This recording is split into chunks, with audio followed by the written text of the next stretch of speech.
Well guys, strap in, it's going to be a bumpy ride. Welcome to Con Air.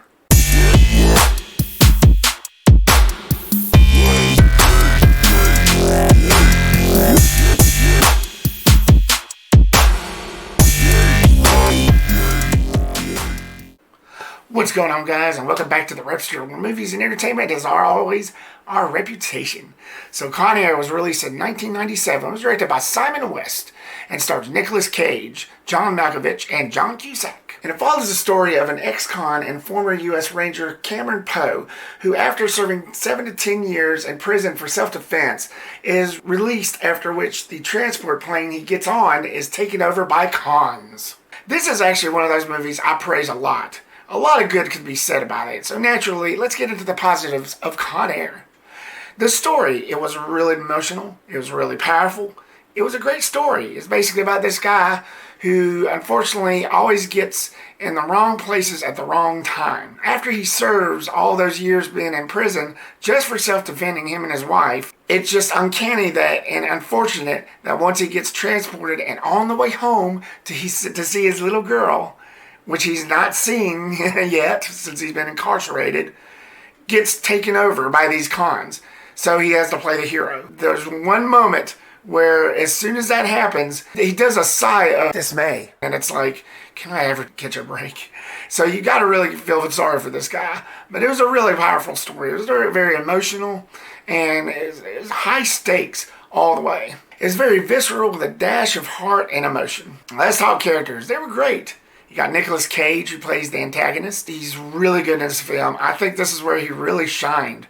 This was back in the day when Nicolas Cage was just all that. And as soon as you watch this movie, you know you've been caged. I just believe he was at his best in this film. I mean, most definitely all the way. You were with this guy all the way. His great performance. You were just with him the entire movie.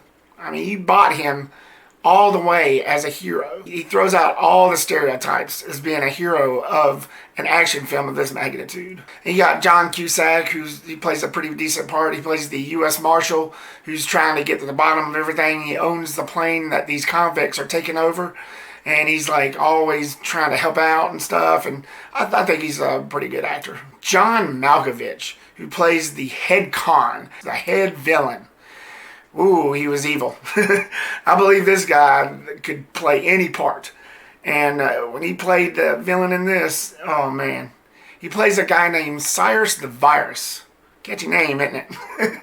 And a name that lives up to that character. He just played a really great villain.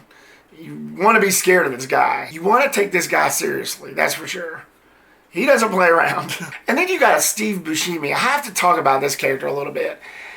He's one of those, of course, all of these guys, excluding Nicolas Cage and his friend, was animals pretty much. And just criminals of, like, the underground pretty much. And I'm not talking about mobs or anything, just lowlives. And Steve Buscemi, he plays a sort of a Hannibal Lecter type character. Because when he starts talking all intelligent.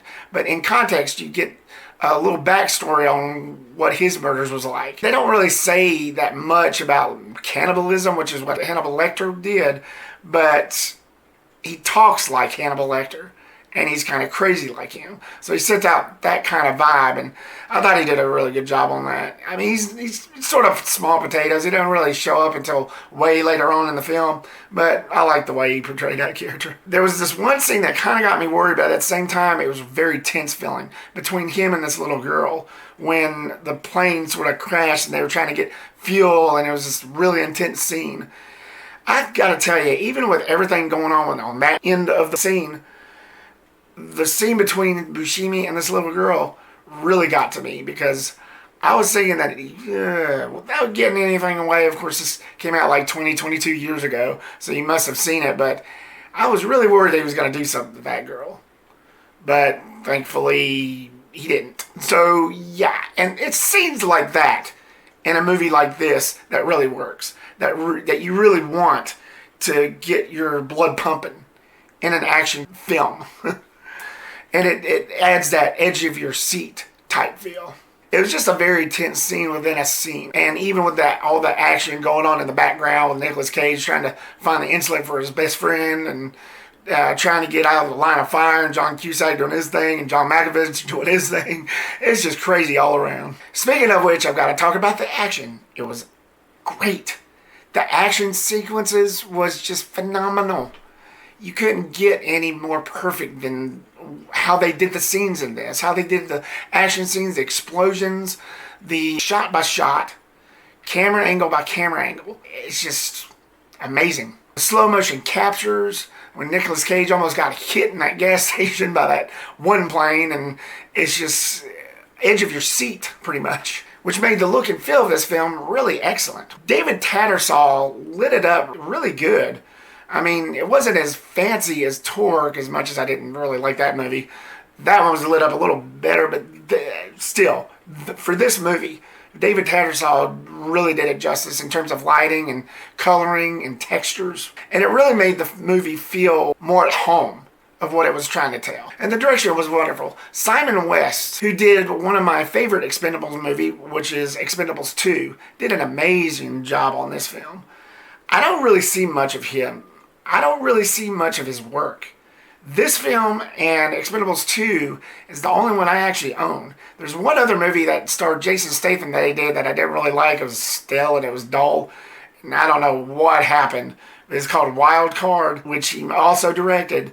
But still, I think he's a really good director. He did it justice on Con Air. And the tone and pace really worked. There wasn't a boring moment that I felt in this film. If people's eyes didn't have to blink, then I would have been like this the whole almost 2 hours of it. No blinking. And the score really did it justice too. It really added that flavor of heart and soul to it. You got this great action film with a story that adds a lot of flavor to it. And Mark Mancina and Trevor Rabin really helped with that. Especially when it came to the score of Cyrus, the villain. He had his own score that's its own, and it was pretty tense. Every time that score would come on, you'd know that he would show up.